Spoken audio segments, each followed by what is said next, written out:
What's going on, guys? Today I'm here to talk about a story that does actually make me a little sad to have to talk about, and that is Lil Tjay getting slapped by Jack Doherty, however you say that little punk's name. And if you didn't see, all I saw was literally like the minute and a half clip where it's literally Jack running up, or not running up to him, but going up to him and slapping him in the face, and then a bit of a scuffle slash chase around happens at the spot wherever they were that happened.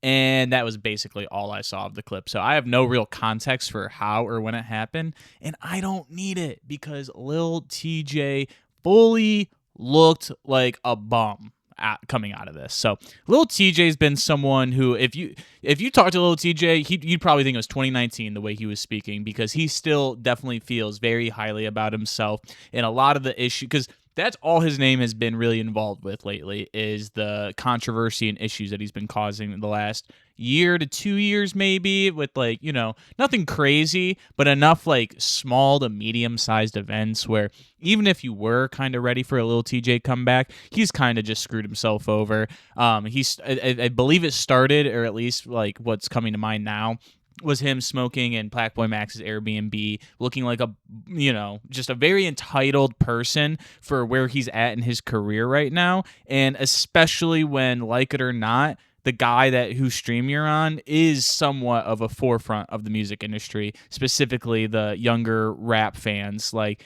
Blackboy Max is one of the top names right now, like him or not. For that younger audience that I'm sure Lil Tjay is still somewhat trying to capture, it's very important, or it could be at least very helpful to his career to maintain that relationship. And he did not care. He felt like he was bigger than that scenario.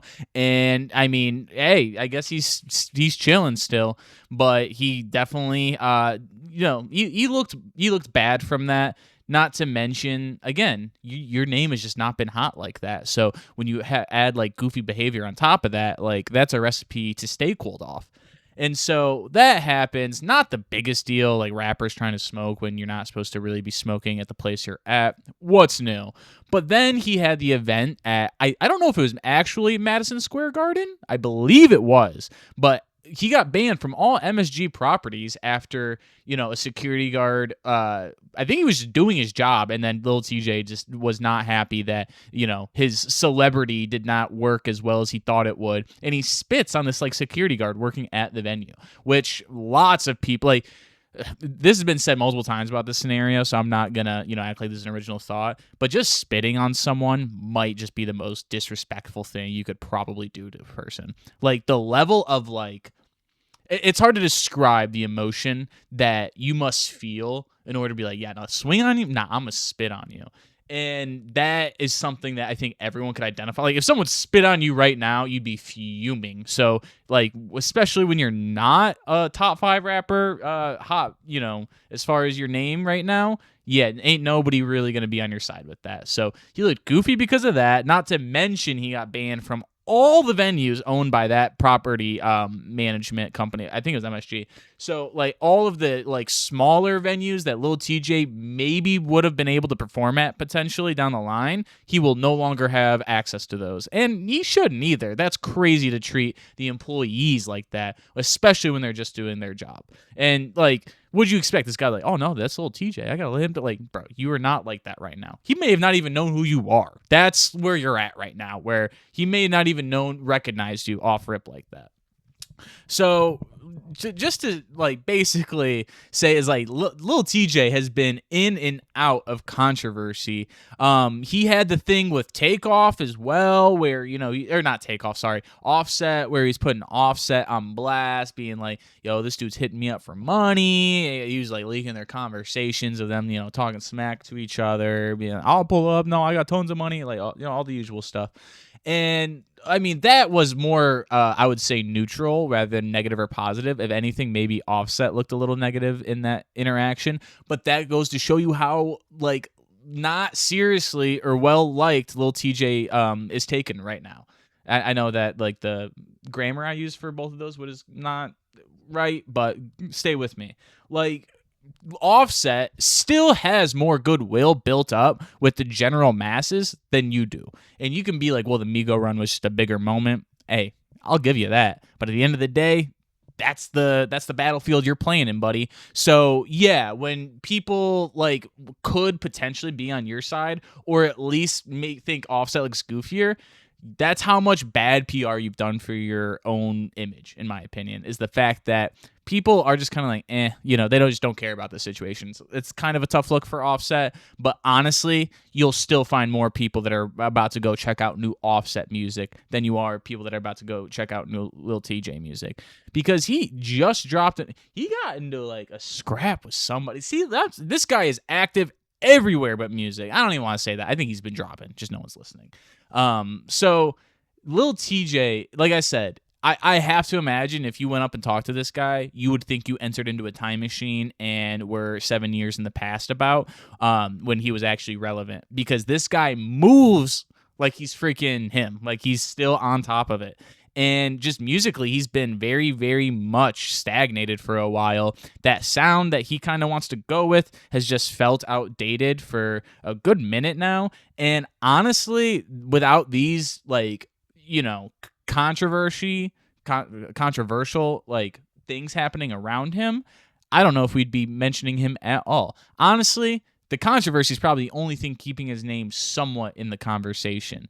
Because again, you can tell by the things he said publicly that he does not feel like he is in this, like, he doesn't feel like an underdog. It doesn't look like he thinks he's him, and so he's not doing the things that he should be in order to actually potentially maybe bring his career back if that's his goal.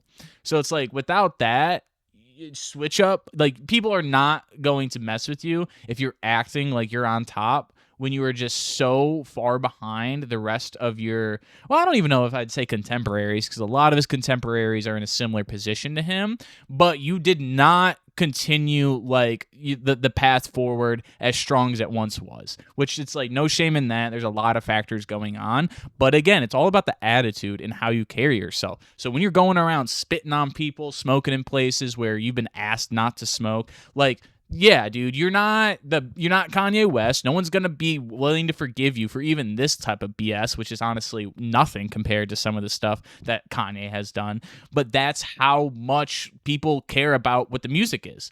And unfortunately, you're not bringing the type of music or quality of music that would allow you to get away with these things. Look at Travis Scott. This guy goes viral damn near every week for being a horrible, horrible human being.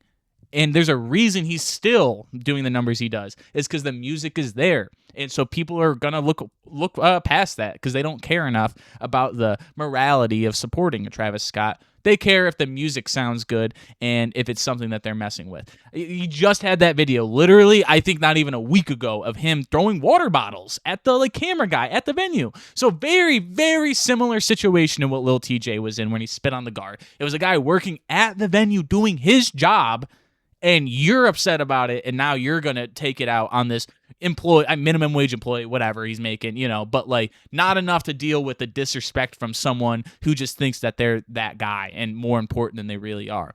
Travis can get away with it, though, and he knows he can get away with it. You think if Travis was in your position right now, he would have pulled that type of stuff?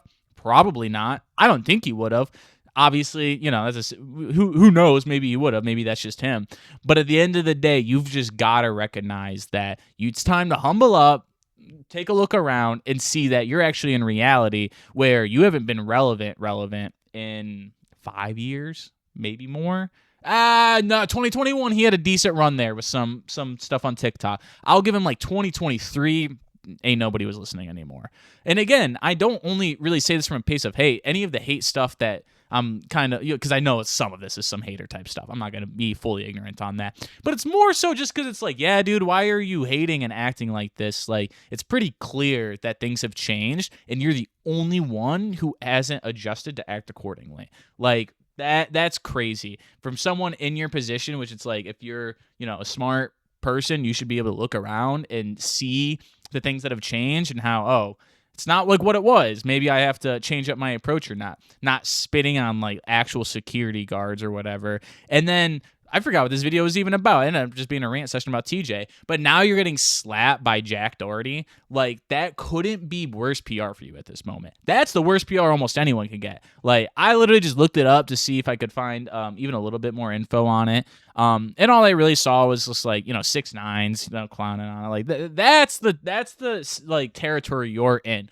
Go look around at how people are reacting to this whole event, and that, if it hasn't already through all the other things that have happened, that should open your eyes to where you stand currently. And you can change it. I truly believe that with any artist. You can change it. Again, if the music is there, if the music is good enough, people will forgive and forget, even if they should or should not.